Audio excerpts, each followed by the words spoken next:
కృష్ణా జిల్లాల విషయంలో కాంగ్రెస్ తీరుపై బీఆర్ఎస్ విమర్శలు చేస్తోంది. నీళ్లను ఏపీ దోచుకెళ్లాక ఇప్పుడు ధర్నా చేసి ఏంటి ఉపయోగం ప్రశ్నిస్తోంది. అడ్డుకోవాల్సిన దగ్గర అడ్డుకోకుండా ఇప్పుడు డ్రామాలా అంటూ ఆగ్రహం వ్యక్తం చేశారు నిరంజన్ రెడ్డి.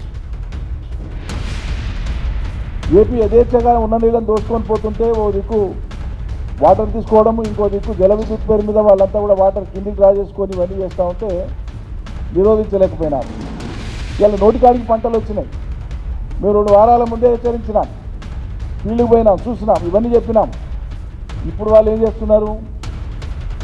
నిలువరించవలసినటువంటి ఏపీని నిలువరించకుండా, నీళ్లు తీసుకుపోయేటప్పుడు అడ్డుపడకుండా, కేఆర్ఎంపీ దగ్గర పాత్ర పోషించకుండా, కేంద్రానికి అపెక్స్ కౌన్సిల్కు లెటర్ రాయకుండా, ముఖ్యమంత్రి చేయాల్సిన ఏ పనులు ఏవి చేయకుండా నీళ్ళన్నీ పోయి ఇప్పుడు పంటలు ఎండిపోయేటువంటి దశ వచ్చినాక ఇప్పుడు బేస్ సేవింగ్ కోసం ఇలా శ్రీశైలం ప్రాజెక్టు కాడికంటే ఎమ్మెల్యేలను నెంబడి తీసుకొని పోతారట. ఏం చేస్తారట?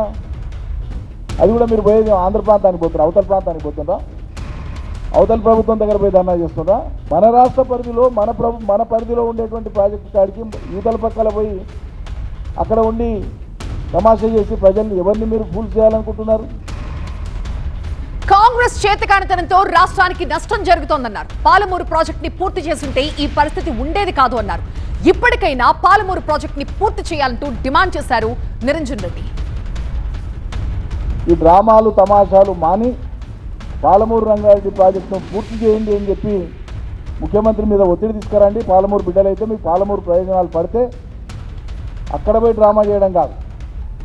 అది వాళ్ళ నీళ్ళన్నీ వెళ్ళిపోయి అవతలికి పోయినాక తెలంగాణ ప్రభుత్వం పోయి తెలంగాణ ప్రాంతంలో తెలంగాణ ప్రాజెక్టు కూడా ధర్నా చేస్తారట. ఈ ఇంతకంటే జోక్ ఉంటుంది ఆయన. ఈ చేసేదేదో ఢిల్లీలో చేయి, ఈ చేసేదేదో పోయి అమరావతి కాడ చేయి. ప్రజలంతా ఎడ్డోళ్ళు అనుకోండి, నీ బుద్ధి ఉన్నట్టు ప్రవర్తిస్తారా?